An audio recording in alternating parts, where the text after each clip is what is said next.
Toot, toot, baby, it's time to ride the funk train. You know, when you're a master of funk and you got all this going on, you're in your bathrobe and it's dark outside, there's going to be some lonely people sliding in your DMs. Guess what slid into my DMs tonight?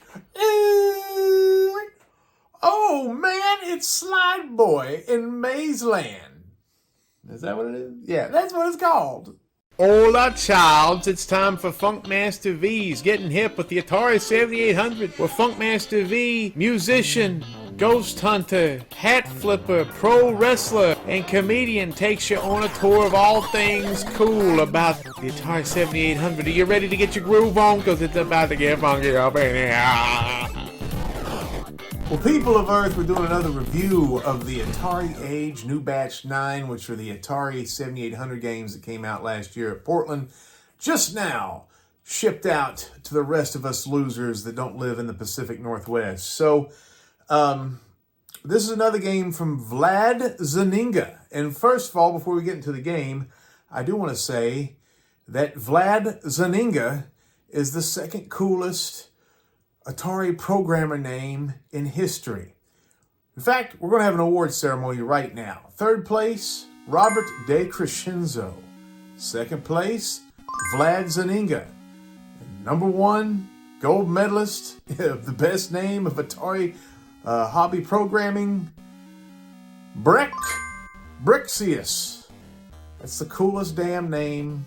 That's not a pro wrestler name I've ever heard of. So anyway, without further ado, what is this brand new game that Vlad has unleashed to the world? This South American programmer is known for a distinct visual style in his games. Very clean, very cartoony. I don't know how he does it, but his games look like nobody else's. There's a very unique style with his graphics, and I really dig him. If you've played his other release, Night Guy and the Low Res World, very Saturday morning cartoon meets Shovel Knight look.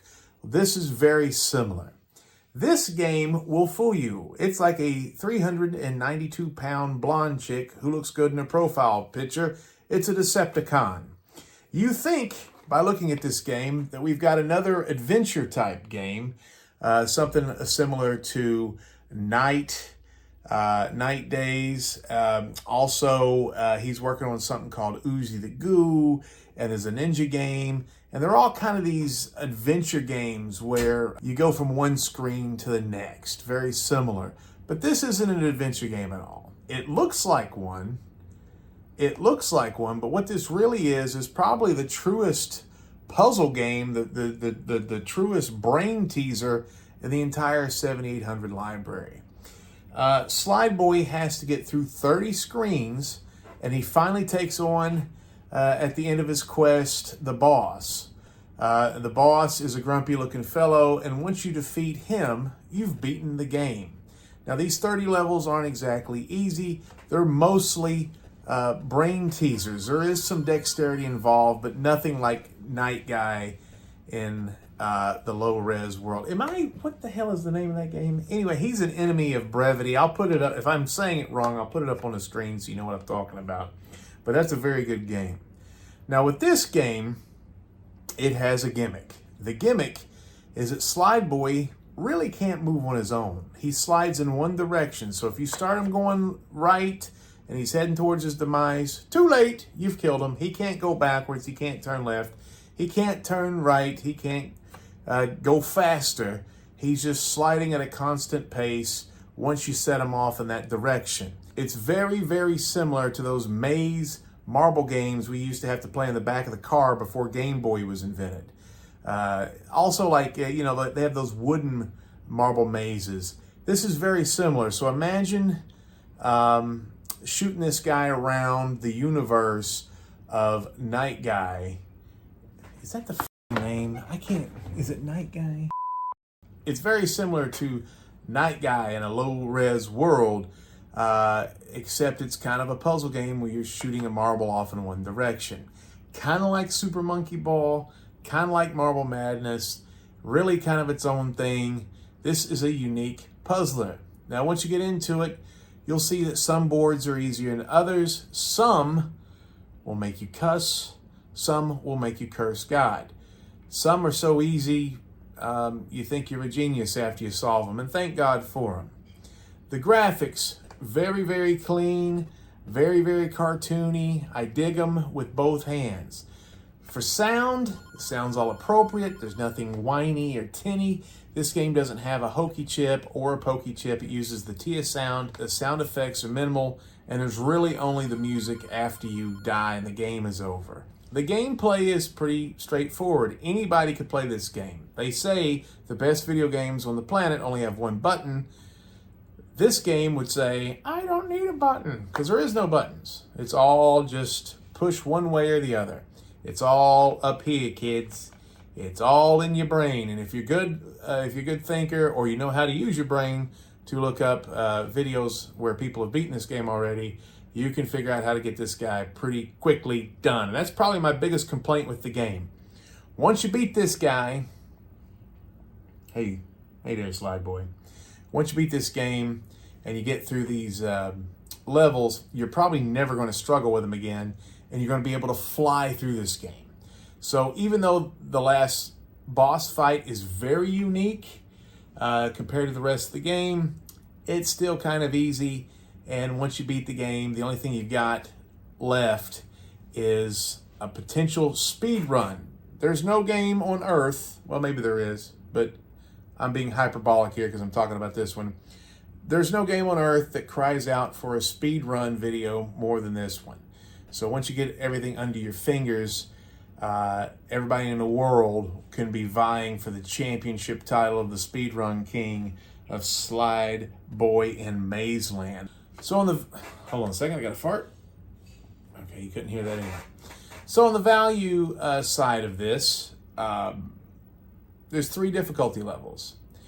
Easy, normal, and Survivor, which used to be a bad TV show. So there's really no differences between easy and normal aside from the amount of time that you're allotted per level, and how points are accumulated and how you get your extra men. And between all 3 modes, there's no differences between like enemies or things you can run into, obstacles, that type of thing. It's all about time, really, which is a nice allegory for life, isn't it? But getting back to the game, easy, gives you a lot of time, extra men, it's easier to get extra men, and it's a good way to figure out the game. Once I beat easy, no lie, the very next game, I went and beat normal because I knew how to defeat the screens. Now the third option is Survivor. Survivor is a little different, and I'm still trying to scratch my head over this, and I'm not the smartest guy in the world with these video games, but it only gives you 99 seconds and 1 life to beat the entire game.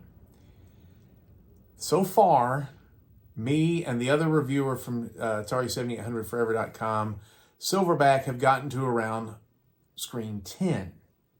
And unless there's some warps laying around or some secrets that we don't know about, I don't know how it's possible to defeat 30 screens, especially when the final boss takes almost a full minute to beat.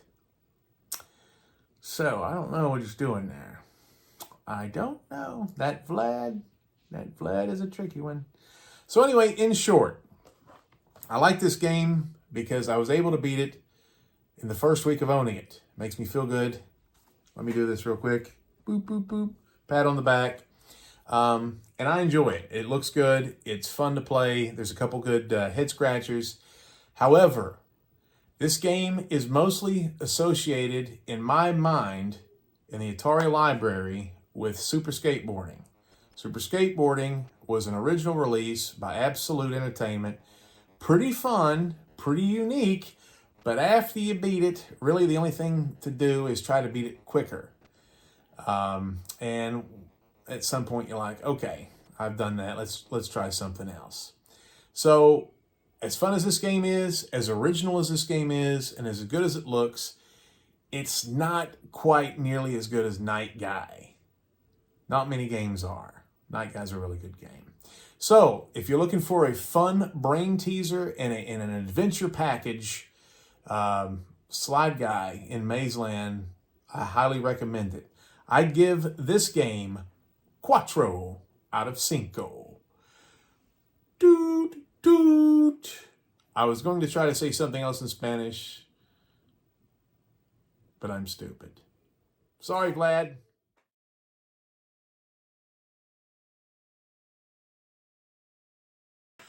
Toot, toot, baby. You know what it's like being a master of funk, even at this age, being so damn good looking. I'm in my bathrobe. It's late at night. The women's are lonely, and things keep sliding into my DMs. What's sliding in now? Ooh, oh, what is that? Slide boy in Mazeland. I ain't gay.